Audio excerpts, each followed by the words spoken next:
as well as the accompanying related arts, which we need. So that works out to 4.7 FTEs. The last 0.2 professional staff ask is to bring our adjustment counselor, who is currently 4 days a week, up to 5 days a week.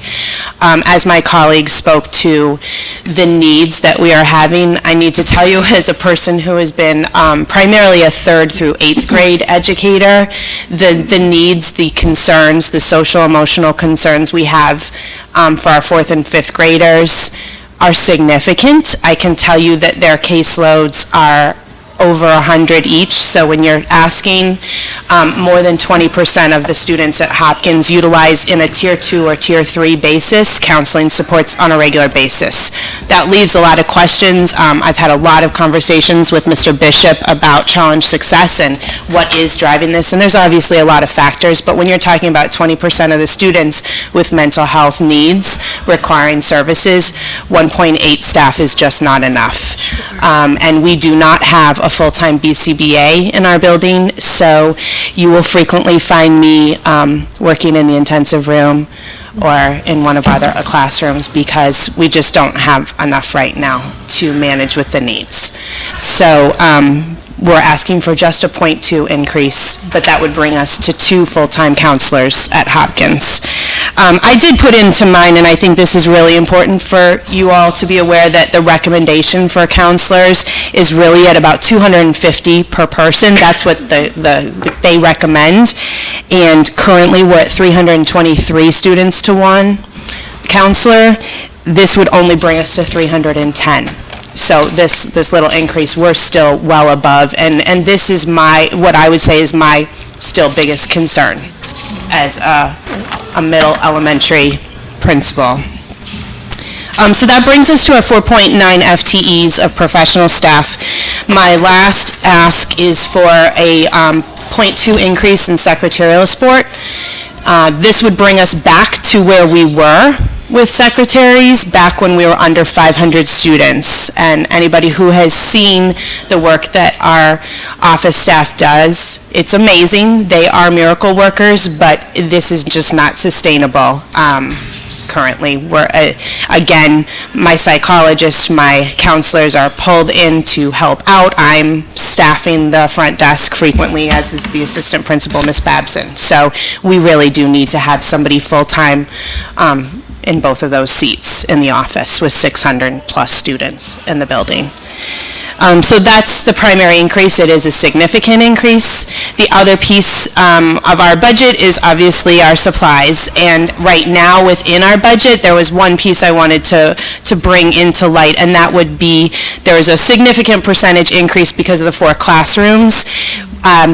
I can tell you that Mr. Smith, our head custodian, and I walked the building and counted desks and chairs, and we also counted teacher desks and looked around. And so this was all based on work that we did to, after looking at all of the inventory in the building. However, there is a chance that that would be rolled into capital, and so that significant percentage increase for equipment would not be there if that goes through. So I just wanted to point that out because that was a difference between Mrs. Carver's budget and mine.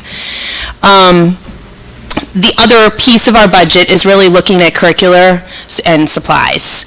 And I think the piece I'd like to say about this is when my first year as principal, I did a little analysis looking back per student, and I can tell you that in terms of curriculum materials, supplies, everything from paper clips to readers' notebooks, we were spending about $130 a student my first year.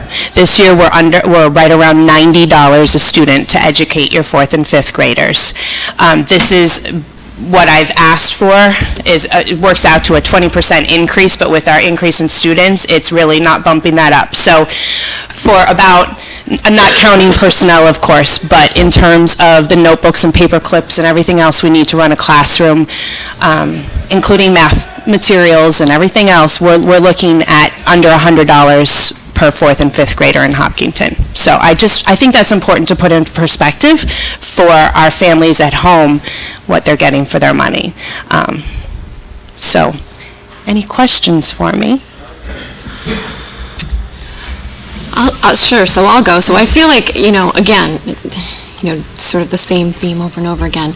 But, I mean, based on some of the things that you put in your summary and the things you've said tonight, I mean, Hopkins all the schools are in a tight spot. I feel like Hopkins, it's no wonder you're sick if you're being a counselor and then 5 minutes later going to be the secretary and then 5 minutes later maybe doing something the principal does and then, this is constant. And so I feel like, I mean, hard to plan for this many kids coming all at once, I guess, but now that they're here, you need all of these. I mean, there's no doubt. I feel like it would be hard to argue against. Yeah, I mean, we have lost both of our conference spaces. They are now classroom spaces as well. So we're strapped.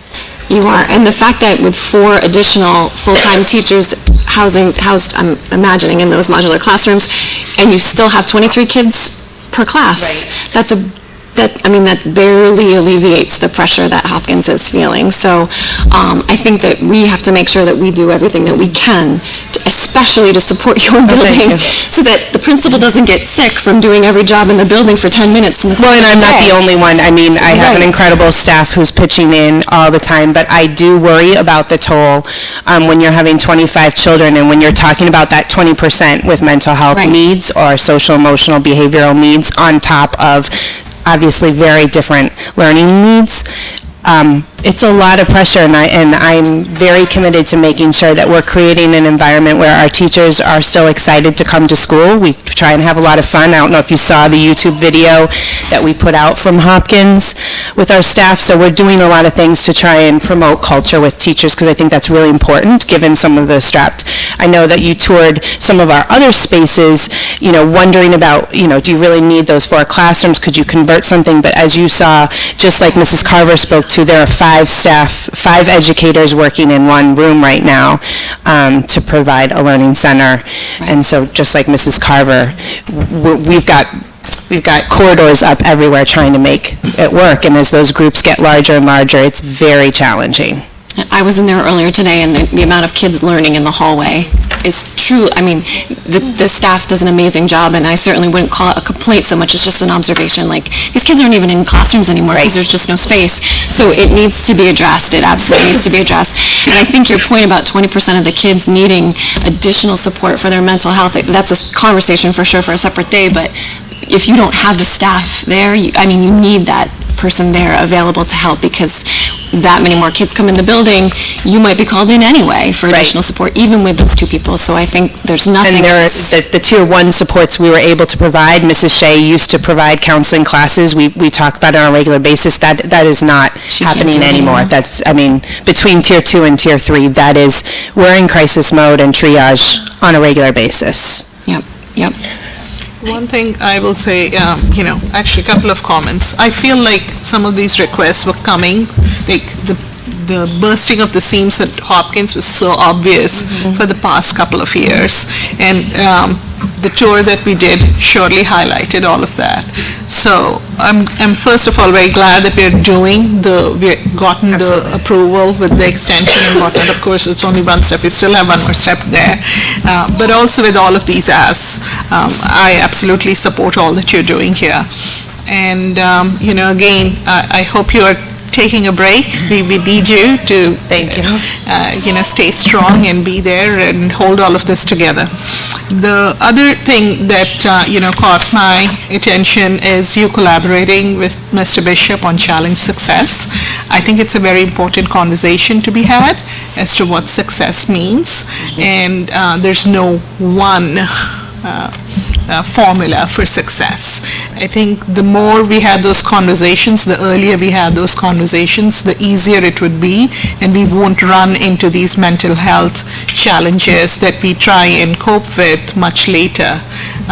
So I applaud you for doing that, and not just restricting to your building, but looking forward and working and collaborating with your colleagues. Thank you. Thank you.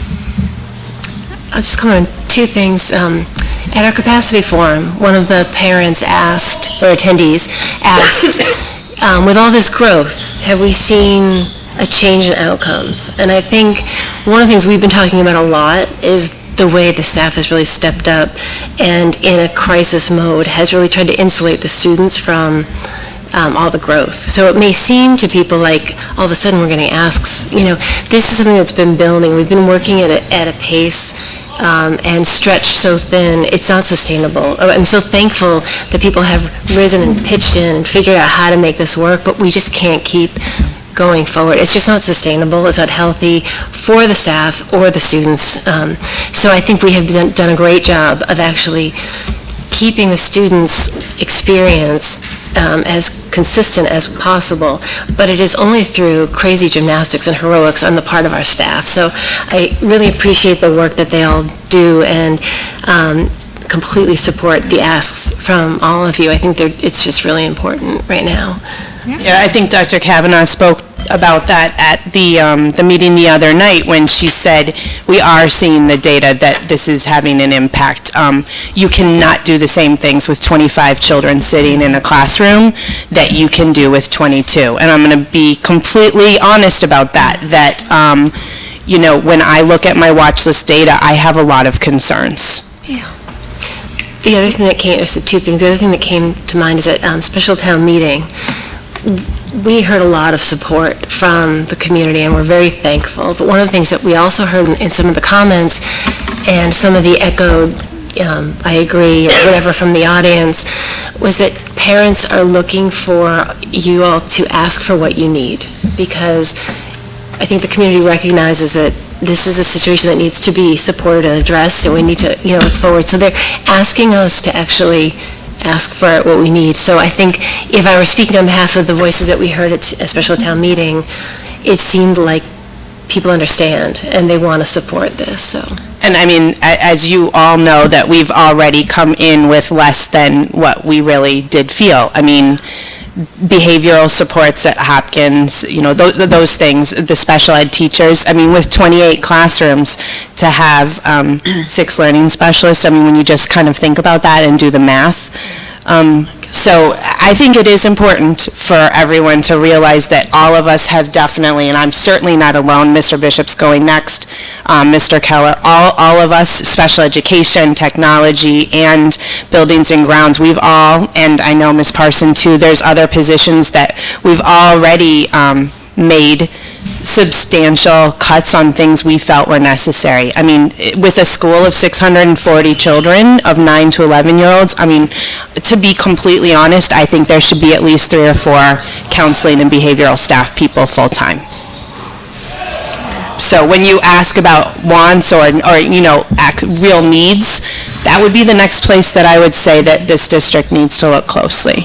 I'm not a special ed, guru, but when you talk about not having tier 1 support, to me that's the support that is offered, is preventative to every student. So by saying you don't have that, what you're saying is we're not able to do the preventative. We have to wait till something comes up. Right, and our counselors have worked very closely with the classroom teachers. I know the same thing has happened at Elmwood and at Marathon. I share a psychologist with Mrs. DeBow, and I know that her counseling team and psychologists worked really closely with classroom teachers to implement and roll out things in the classrooms, and we've done the same thing, but it is not the same. And when you're talking about issues like bullying and a lot, anxiety, dysregulation, having experts being able to work with the children and help them understand those needs is very important.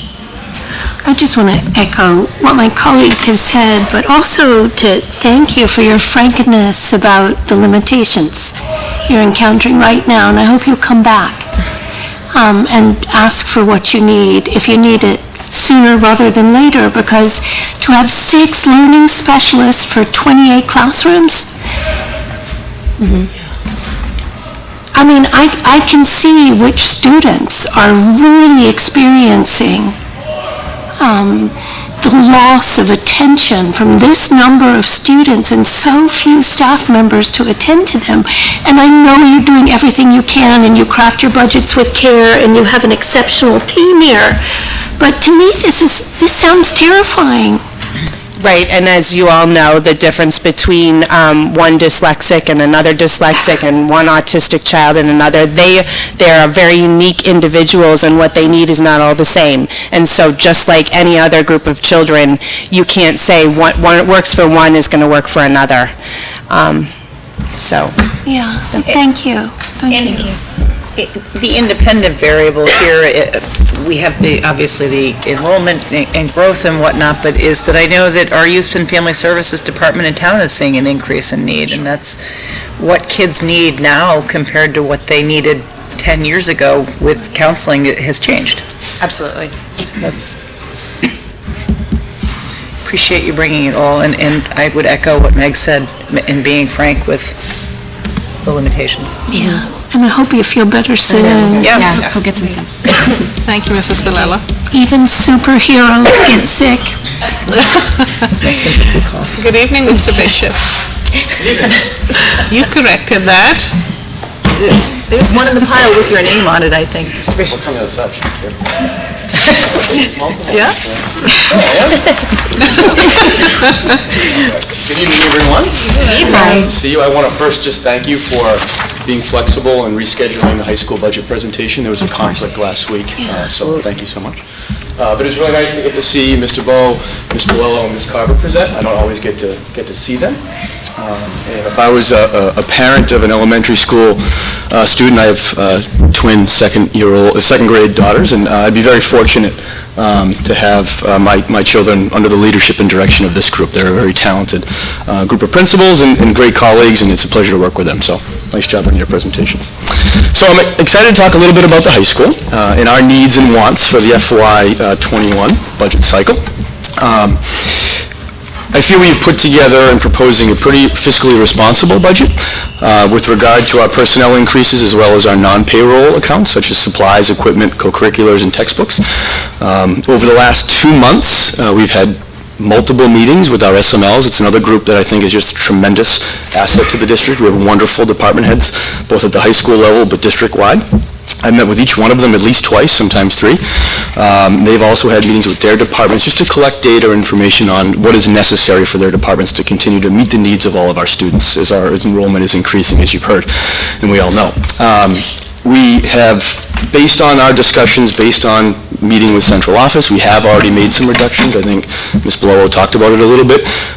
Specifically to personnel requests, we initially were putting forward a personnel request upwards of $265,000.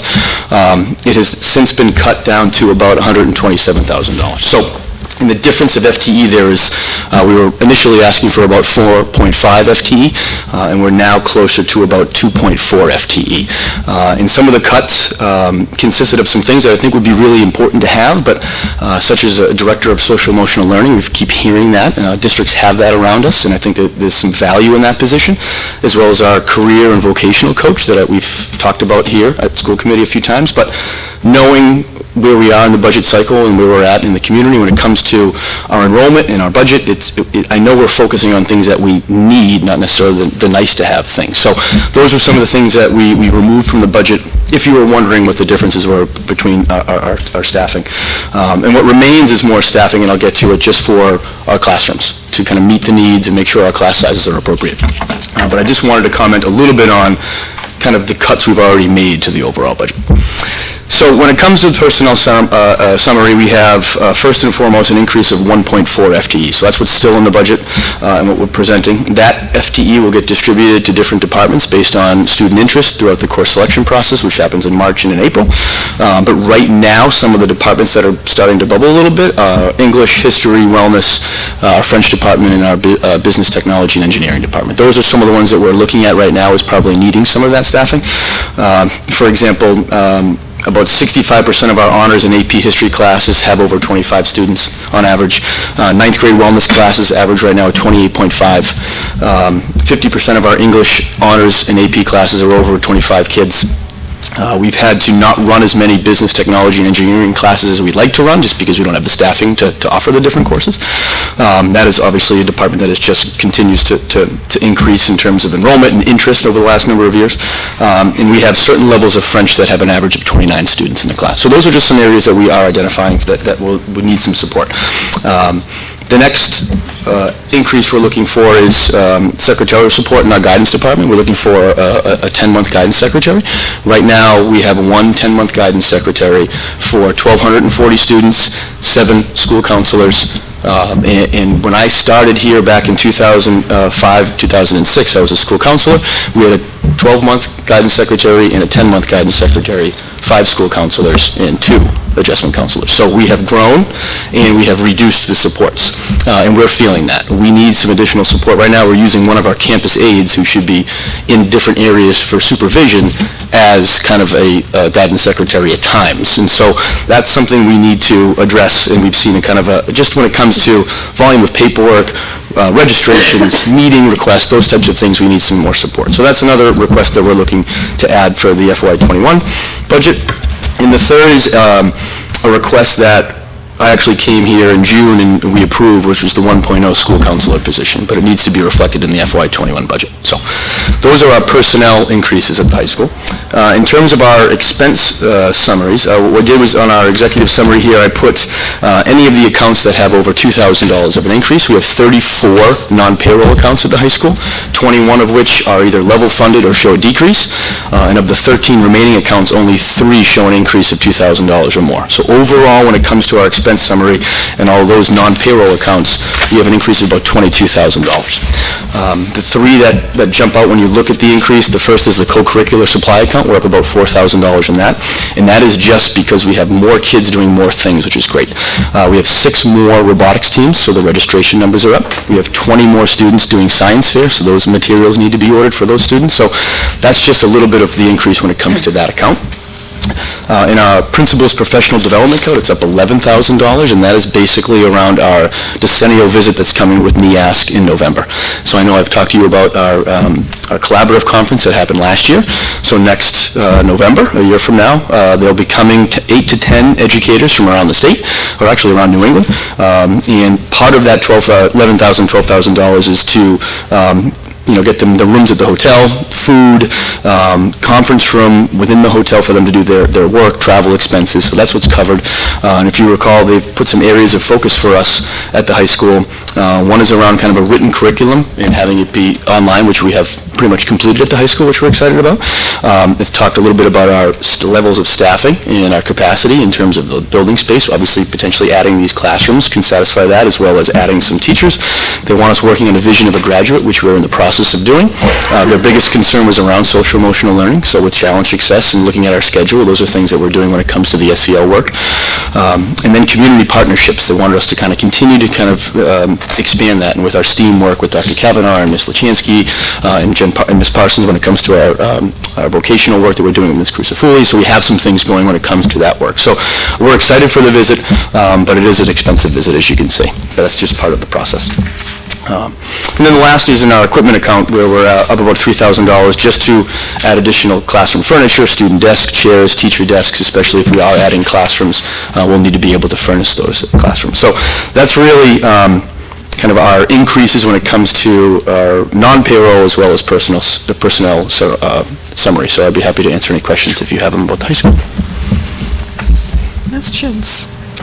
So I don't have a question so much as I feel like what I'm hearing, certainly in your presentation, but kind of in all the presentations, is that, we received a budget message, and it sounds like you all have been working really hard from what you initially said you needed to meet the message, and what we're hearing as a result is that things that you actually need are not there. Over and over and over again. And I think that's a really important message for the community here, because it is a lot of money that we need in order to operate at the level that we want to operate. But to hear that we don't have enough counselors, to hear that you wanted to add 4 teachers, and now we're having, what did you say, 2.5, 1.5, something? Yeah, 1.5. And so it's, to hear that message over and over again, I think is important, because the kids are here. And we have projections that there's going to be more next year. And so I think it's so important that, everyone's doing everything they can to work with what they've got, but, working with what you got doesn't necessarily mean doing the best that you are capable of doing, unless you have the things that you need to have. So I think that's such an important message that the community needs to hear. And, I wish we had more people in the audience than our principals. So, and Mr. Manning, because I think, unless the message gets out there through HCAM or through folks talking about it, I don't know that it's going to get out there. And to hear that everyone has had to cut people, teachers or counselors or support staff that could actually help enhance the learning experience of these kids is a frustrating thing to hear over and over and over again. So I think that's super important, and I totally appreciate what you've done in order to meet the budget message, but I think frankly we can't meet the budget message and effectively serve our students. Well, just to be clear, we're nowhere near that budget. Okay, fair enough. Nowhere near. But it looks like we are trying to get to it based on the things that are happening. We're almost close to double the budget Okay, message. all right. So, Even with all of the things even that with have all had of the to things come out. that were on the table and came off the table, we're still hovering around 10. Okay. I mean, I think that still is a message to our community, that Right. there are needs in our schools that, when we hear 5.54%, the day that we heard that message, I had illustrated, I think, at the town hall, that there was absolutely no way we could come in at 5 point. If we thought about the teachers' raises when we did, the cost of living raises, steps, and lane changes, that was going to put us in close to 4, and then if we just talked about the 4 teachers that Mrs. Bolello at that time we absolutely knew was going to need at Hopkins, we were talking almost at our entire budget message at that point in time. So yes, people have put a lot of things on the table, and if we, I would love to have kept all of them on the table, but another explicit message that we got was no new programs.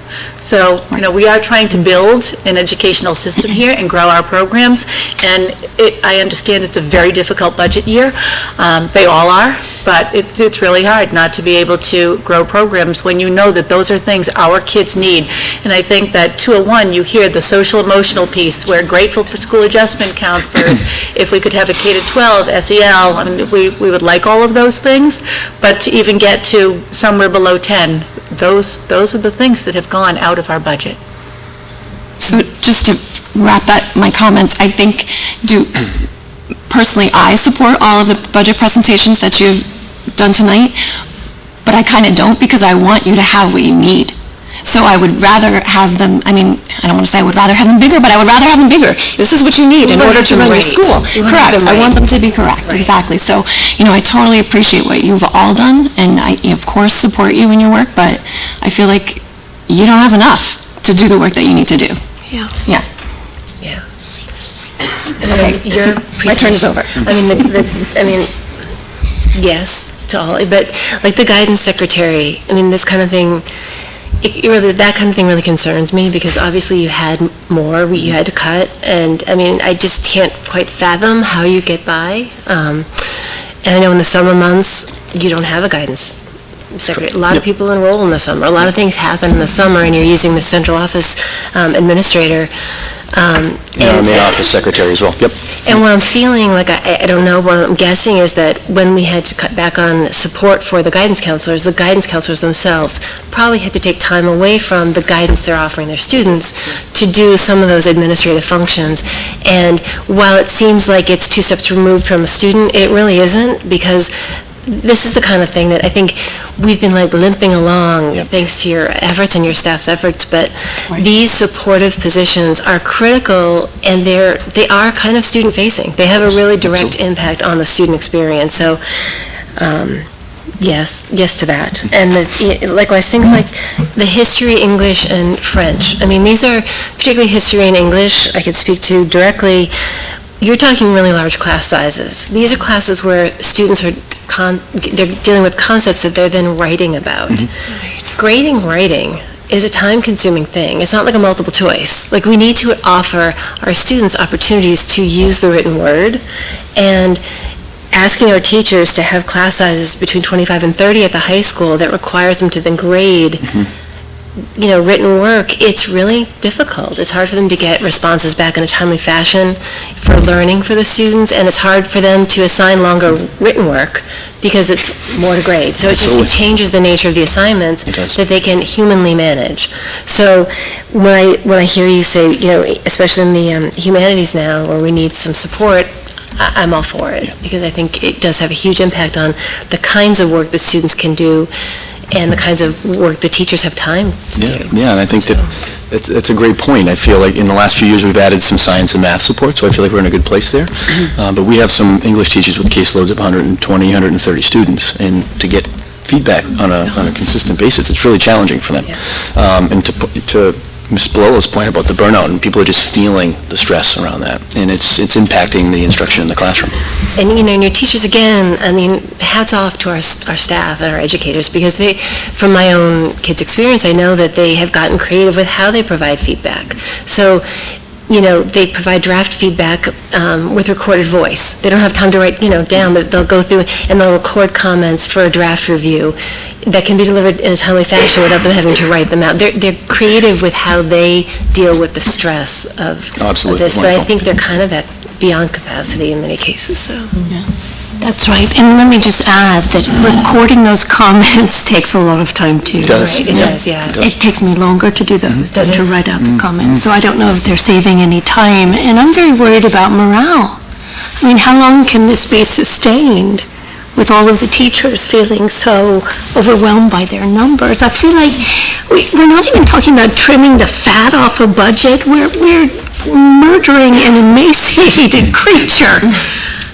It's not even about developing new programs. Of course we can't develop new programs right now because we are barely above water. Right. When you say 29 kids in a classroom, as a teacher, makes me throw up a little bit. Yeah.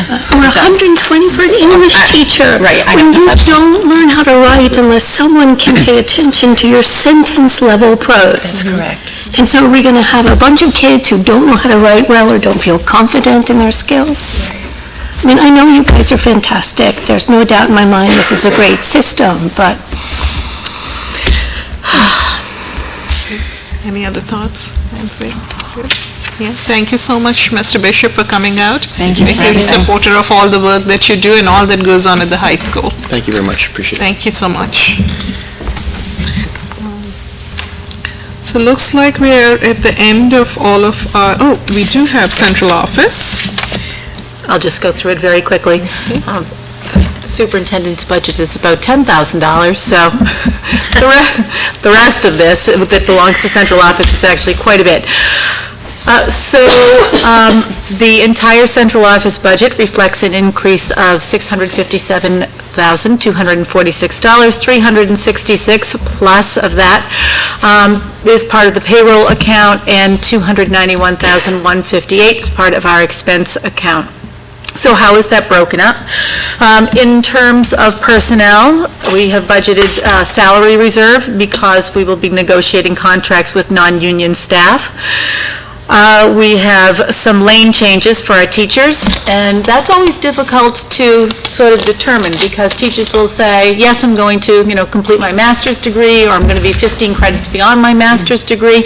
And what we find is that they meet those goals at about a 30% success rate. But if I were a teacher, I would certainly tell you I was going to do that because without the advance notice, you don't get the lane change in the end. And then the last part in our personnel summary is just sort of our own version of those dribs and drabs, as other people are asking for 0.2, 0.3, 0.5, so too are we. So we have 1.1 FTEs in the central office, and for example, we have a 0.2 benefits coordinator. That person currently works at 0.8, but we are finding that we need her there full-time. We're increasing the sub-coordinator by 0.1. We have a 0.5 business office personnel and a 0.3 crossing guard, but the 0.3 crossing guard was actually added in this year. So, let's see. And then the last thing is just our expense summary. If you take a look at that, we have the big drivers listed there for you. One of them is that we have hired a company to monitor and service our AEDs. We just feel like that's the best way to be sure that they are always working, that the batteries are intact, and we have them everywhere. So it costs a little bit of money to do that, but if it saves lives, it's important to us. Our legal account has been increased, and that's because it has been coming in under budget, under what we've budgeted. The actual spending has been coming in over what we've actually budgeted, and yet the budget that we have is still below the average of our 3 prior years. And then finally, just transportation, we've added 2 buses. There's been a contractual increase of $40,000, but we also have the $50,000 credit because we're housing the buses now in Hopkinton. So That's where all of our money is coming and going in central office. So I just want to make a comment, if I can jump in, Sure. which is that I think when people hear central office, they're not understanding that this is actually stuff that has educational impact on teachers and changes that they are making, and also the transportation piece of what it. Transportation is huge in our budget. Right, yes. so I just want to, I know, even though you did just say that, just to highlight that for folks at home, because I know in earlier years, we have had that come back to people say, why is your central office getting so much more money? My only comment on the central office was just a little concern in the number of projects that we're looking at, building projects. Projects in general, but it seems we have a lot of building projects and sort of capacity management work that is completely in addition to what the normal run rate would be for the business operations side. So I want to make sure that we have enough sort of project management coverage, and I'm assuming somehow built into the FTEs that you've asked for, we do, but, to watch transportation, which is its own ginormous thing, and to watch over, an addition of classroom project, or, there are just so many things going on at once, and it all comes back to a business operations oversight from the financial part, so just making sure we have enough project management bandwidth from your office. So talk to that, because that's your domain. But I do think that at this point in time, the work that Susan and Tim Person have been doing, really, it's been extraordinary, and they've been getting a lot of projects done, and they've been coming in, on time and fairly typically at or under budget. So I think we're okay. As long as it's sustainable. No, I think you're right, but to me, I don't know how we're doing it, so thank you for doing that, but just to make sure that we can sustain it. Yes, I agree. Yeah, we had that conversation, Amanda. Remember when Mr. Person also came, that he asked for things, but he didn't ask for a second, Mr. Person, because it looked like there's a lot of work to be done in terms of the project work. I also think there is so much lead up to that, right, whether it's going through the planning board or what have you, right, all those aspects that need to be taken care of.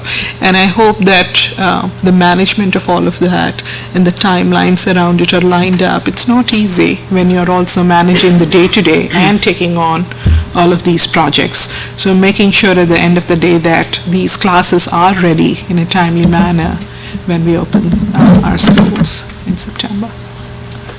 I echo that. Any other questions on the central office budget? Just one quick comment. I think I've said this the last couple of meetings, but again, sort of the hidden costs of increasing enrollment. We need 2 more buses. It's $142,000. That's a teacher, and a half. That's right. So I think that's an important thing to note too. These are just other little increases that you don't necessarily think of when you think of this many more kids. Yeah. And it looks like, sorry if anyone else had any comments on the central office budget line items. I guess we're getting to where we're completing all of these, items, the individual budget items. Right. It's quite evident, I think, to me, I'm sure my colleagues here and the town, the growth is real. It's in our face. The numbers are all real. So as a result, what is being asked is justified coming from that growth. So if you have kids, you do need those buses to transport the kids. We can't put all those kids in the existing classrooms, so we do need those classrooms, and we need teachers there. So all of these asks are real, and these are coming purely from the growth standpoint. This is not related to increasing the programming here. Our educators are doing all that they can to hold it all together, and I think they have been holding it for the past couple of years, if not more. So it wouldn't be fair to not relieve them at least a little bit. This is not it. I think we will continue to see it for the next few years at least, the growth.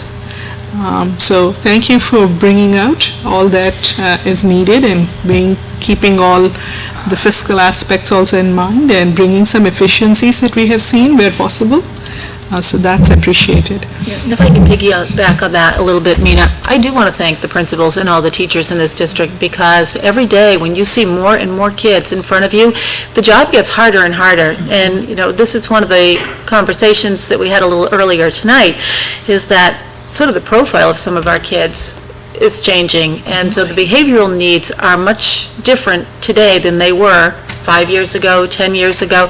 So people wonder, why are we adding staff for school adjustment counselors, guidance counselors, school psychologists, people who work sort of in that social emotional folks in that arena. But we are, because it's the only way we can help dysregulated kids access a curriculum. Another thing I will also, add is, as we are going through this phase of change, I would also request, and our parent community is fabulous, we need their cooperation. Absolutely. At times, as we go through this change is not easy. So we need their partners in all of this. We need their support in understanding what some of the things and stresses that our principals, teachers, staff are undergoing. And also, in terms of us, just be mindful of what Mrs. Bilello shared. She is in the front office a little bit and doing some other things. So just being mindful of all of it. One other request I have is, I know this year we did not do the art and music as separate budget items, because my understanding is it's rolled into the principal budgets. I was hoping if we could have some kind of a pie chart perhaps of what we are asking, the breakdown of how the budget is. That might help. I think there's time still for all of that as we try to streamline all of this as to what is the ask and how is it divided up with various aspects. Some things to think about. It's just a thought of the visual of the ask, and specifically showing a little bit around the growth numbers and how that's all changed. I really liked how you showcased that per student, what is really the increase that we're talking about. I think it would help for the community to understand what is the ask here, especially going into our conversations on January 2nd. I think it'll help. Thank you so much for doing all of this work. So are you suggesting that because they have so little to do between now and the time they break for the holiday, they should spend time creating a pie chart? No, so let me tell you why I'm saying this. Let me be very clear why I'm saying this. Not because of that, that's the last thing I would want, but if we are to move this past, this ask, it needs to be very visually clear. Okay. It's not going to be easy. This will not be an easy conversation. But just as we were able to put the requests in front of the special town meeting, it was not something that happened overnight. Yeah. There was data and information and evidence shared all throughout. And we are at this place where this is now a different ask. This is operational budget, and the budget message, what was requested versus where we are likely to be around, requires us to showcase, I think, a very clear picture. I'm not saying it's not clear, but I'm just saying we are so entrenched in it, we see it, but a lot of people don't, and for it to pass, I would really like to see that. And that's just me, one voice. Well, I think some of the principals might actually have that data with them right now. I can share that, as I mentioned. Please do. Sure. So just to explain our process, like Mr. Bishop spoke about, we do meet with our CTLs at the elementary level, secondary level, it's SMLs, but with Colleen and Craig Hay, we sit down and meet with all of them. And it was actually with Colleen Janino was where I came up with the idea of breaking down by subject area, by student. And so I know the other elementary principals follow the same model that I did. So when I mentioned that we are at under $100 a student, just so that you know what that breakdown looks like. So for example, in art, over the last couple of years, we averaged about $6.45 per child, and I know that working with Colleen, that is consistent. So the amount of money we spend on art supplies per child. Per year? per year is $6.41 this year. It's like $2,000.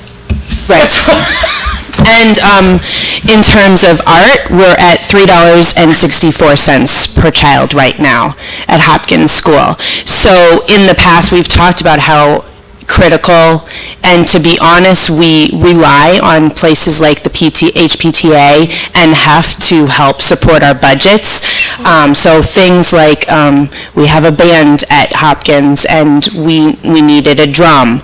Those are the kinds of things that we look elsewhere. As you know, even the PTA was strapped, so we don't have mid-year requests. So things like that, where are you going to get a drum?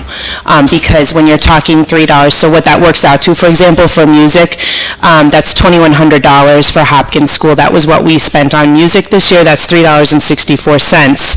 I needed to go to the PTA and use gift counter money over the last 2 years to purchase a bass drum and music stands because they break and you need to buy more. You can't do that because that doesn't work. That number really covers us for sheet music, just to give you a sense. So in terms of breakdowns, I know that my colleagues, it's about the same. So when you're talking about that $100, music and art are rolled into that amount as our paper clips, highlighters, pencils.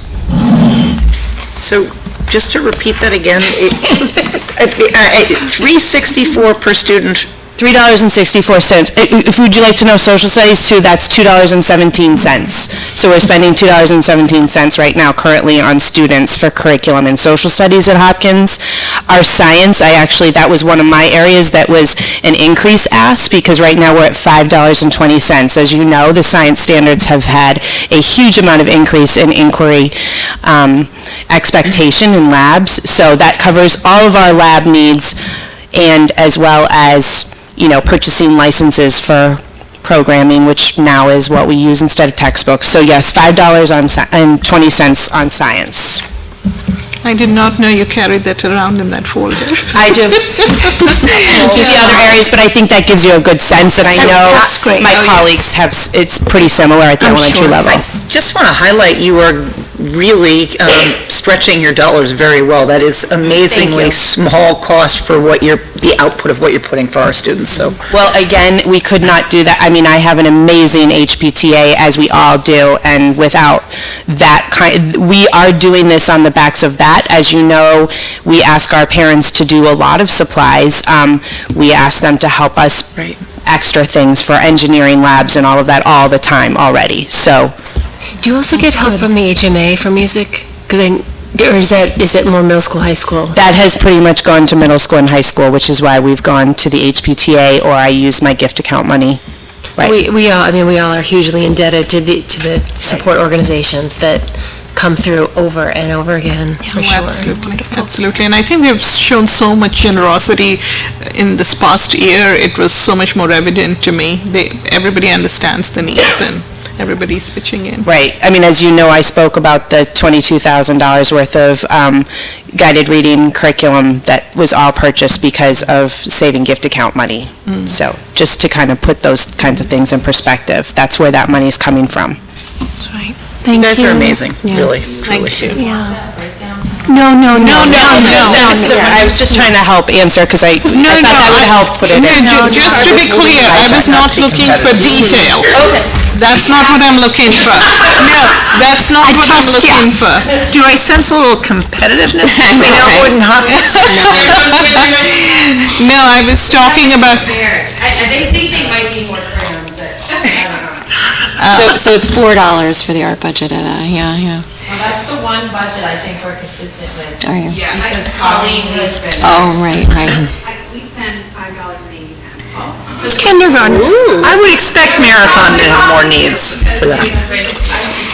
So just so if it wasn't clear, what I am talking about is a breakdown by department, which adds up to the overall pie in the conversations that we have with our town partners. I just want that, not this level of detail. Of course, if you do want to add that all we are spending is $3.64 per art as a highlight, sure. It's kind of powerful when you hear it It too, is I think. powerful. It just makes you pause for a second and think, $5 a year so you can teach my kids social studies. I'm sorry, $2 a year so you can teach me, it's a powerful number. You can't buy a glove for that. Right, you can't get a cup of coffee for that. That's insane. So I think that, I hear you mean it, but it is a powerful number to hear these like per child, per subject information. Can I please make a motion to allow our principals to go home and go to sleep? Second. Let these people rest. Agreed. Thank you so much for coming out tonight. Thank you all Thanks. for all the work you've done. Good night. Good night. Happy holidays. Yes, Merry Christmas, Happy Holidays, Happy Hanukkah. Superintendent's report, Dr. Kavanaugh. We're right around time, which is great. What is my rule about saying that out loud? All right, so the superintendent's report is broken into 3 parts. The budget process, town meeting update, and just the happenings in our school, which I always like to include. So I have included all of the positions that have been requested to date, and that will include tonight's as well. These first ones are all the special education requests. You can see that we have an intensive teacher shared between Elmwood and Marathon, an intensive preschool teacher. We have 1.8 FTEs in ABA paraprofessionals for the preschool. We are shifting SPED to an ABA paraprofessional at Elmwood. We have a 1.0 FTE SPED paraprofessional at Hopkins, 1.0 FTE SPED ABA paraprofessional. We have a half of a psychologist at Marathon. We have 0.3 of a SPED administrative support. 1.8 FTE SPED ABA paraprofessional in the preschool, 1.0 FTE SPED moderate at Elmwood and Hopkins. We have a 0.5 FTE facilities administrative support, so we're increasing the secretarial support there by half. 3.0 FTEs in facility custodians.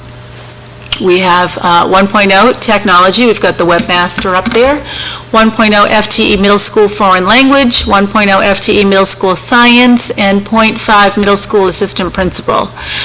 0.5 middle school guidance administrative support, and a couple of middle school stipends, one to be the open gym supervisor at $1,000, and one to be a bus lot supervisor at $2,000. We have a 0.5 FTE athletics administrative support, so both Tim Person and Rich Cormier will have a whole secretary as opposed to sort of sharing one. In athletics, we have a middle school assistant football coach stipend and a 1.0 FTE L director for curriculum.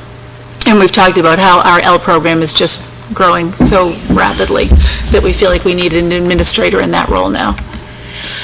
We have 1.4 FTEs at the high school, which Mr. Bishop shared tonight would be spread out over various departments. 0.6 FTE in high school guidance, and that was the guidance position that was added over the summer. Even though it's a 1.0 position, we really only needed to add 0.6 to this budget. We have a 1.0 FTE high school guidance administrative support. 4 FTEs, which will be full-time teachers at Hopkins, a 0.7 FTE at Hopkins for teaching related arts, 0.2 at Hopkins to round out the adjustment counselor to make that person whole. We have a 0.2 at Hopkins to make one of the secretaries whole.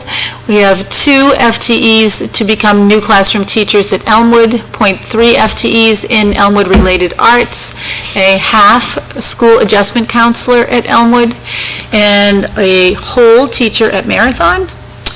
We have the ELA tutor that Mrs. DeBoe talked about tonight at Marathon. We have a 0.1 FTE Marathon-related arts, 1.0 Marathon paraprofessional, 0.5 Marathon adjustment counselor, and 0.5 central office business staff.